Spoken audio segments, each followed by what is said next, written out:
Hey friends, and welcome back to our channel. If you are new around here, my name is Megan. My husband Kenneth, our son Declan, and I live off-grid in South Carolina. We purchased our off-grid property 1 year ago, and it has changed so much in that 1 year. We are on raw land that we have improved using our own two hands and some basic tools. We don't have tractors. We don't have any kind of ATVs, four-wheelers, side-by-side. No kind of like equipment that could help us get stuff done. We use our hands, our shovels, a chainsaw, some hedge trimmers, things like that to get this property to where it is. And the stuff we have accomplished in this 1 year is mind-blowing. So as a 1 year celebration of buying our off-grid raw land, homestead property, whatever you want to call it, I am doing a year in review. I'm going to show you everything from the start to where we are now. So stay tuned because it is not something you want to miss. So when we first looked at this raw land, it was nothing. It was trees and brambles and vines, and it was so overgrown that we have never even made it to the back side of our property. It is 16.5 acres, and we have never walked the entire thing. We couldn't even walk the entire thing when we first come to look at it because it was so overgrown. The trees and the bushes and the vines and the briars, we just couldn't make it through, especially carrying a small child. We walked as much as we could, and we knew that even if we only could utilize the front end portion of our property and use the back end portion as a hunting area, it would be worth it to buy this property and to have our raw land to build our off-grid homestead on. When we got started out here on our property, we started out in tents. We were tent camping.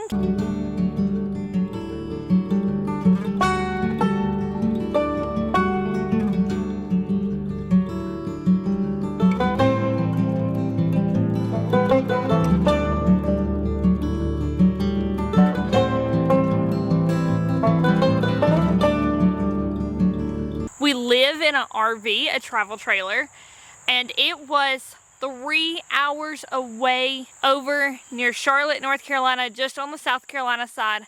I was working in Charlotte as a travel nurse. I'm a pediatric nurse, and we bought this property and would travel 3 hours anytime I had a few days off in a row to work on the property. But we weren't pulling our travel trailer back and forth, once a week. That would be outrageous. So instead, we purchased a tent and we tent camped on our property as we worked out here clearing raw land. So we began by cutting in trees to make a driveway area.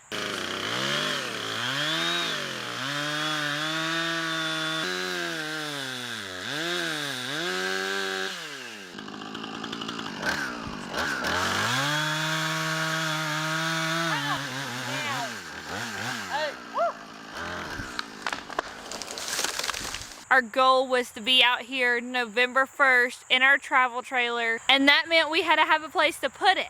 We ran into many issues along the way with the county not wanting to put in a culvert for us to have access to the roadway, to us being told we had to put in a temporary culvert, to forestry services not wanting to clear our raw land because a portion of it is swampy. They said it would be several years before they would even come out to try to clear the land. Even though, we were selling them our timber, it's full of pines and some sweet gums, different oaks, some pecans, stuff like that. We were going to sell them the timber. They still would not come out and clear our raw land. It was a mess, to say the least. It was a lot of frustrations, and having different goals fell along the way, and a lot of sweaty, hard work. We bought this property in August, where we were averaging 90 degrees, high 90s in the days, 70s at night. It was hot, and we were out here working away. My husband, myself, and our son, who was 2 at the time. We get portion of the driveway cleared. We put in a temporary driveway that was just a culvert pipe we'd bought. some gravel and some paving stones to hold the gravel in place.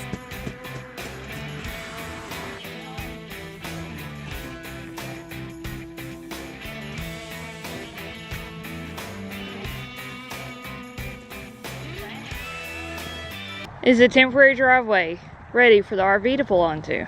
Madam, take a look for yourself. Go take a look for ourselves.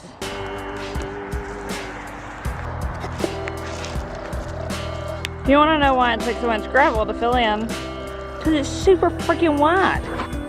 Looks pretty nice.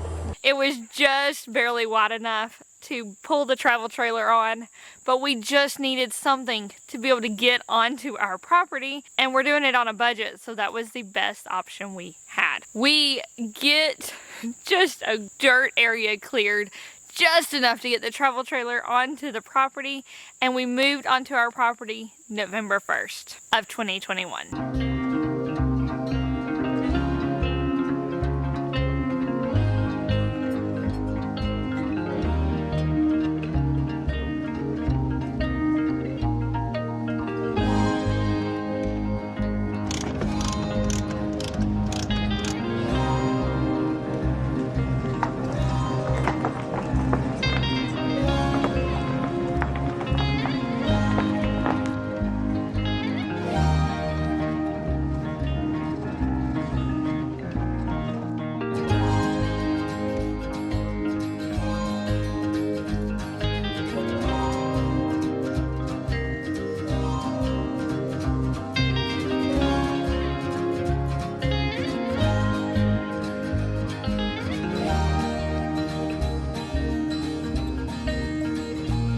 Go! Oh, he did it. Keep going. You're clear. But y'all, she's here. We did it. We're on our homestead property. Happy dance. It is now August of 2022. So we have not even lived on this property a full year yet. We've only owned it for a year, but here we are. We got our driveway cleared 250 feet back from the front tree line. We got it cleared 35 feet wide. That was plenty of space to pull our travel trailer on. We are in here, and the projects did not stop there. So after we moved onto our property, we got into meat rabbits. We started out with our meat rabbits and tractors. We upgraded to a meat rabbit colony that was 8 feet wide, 16 feet long, and that is where our breeder does stay. Y'all, that was a heck of a process. This meat rabbit colony, I literally dug down with a shovel 1.5 feet so we could lay fencing across the bottom that goes up the sides. Daddy! Daddy! Daddy!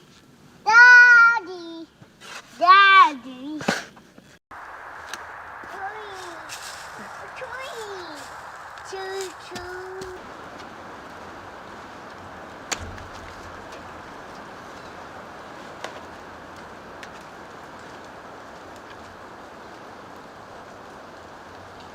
And then I filled it back in with dirt. This allows our rabbits to be able to dig a little in the dirt, but not be able to dig out. It also keeps predators from digging in. And then we built fencing all the way up the side, put a roof on it, put a gutter on it, and eventually added in a rainwater catchment system that provides our water needs and water for our animals. We use 4 55-gallon pickle barrels to give us just over 200 gallons of